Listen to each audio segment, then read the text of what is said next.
Fala pessoal, beleza? Patrick na área.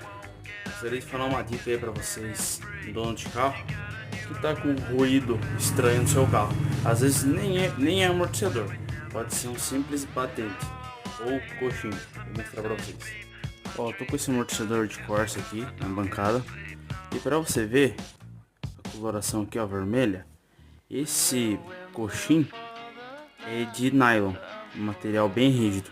Normalmente é de borracha, porque isso daqui tem oscilação por causa do conjunto aqui de amortecedor.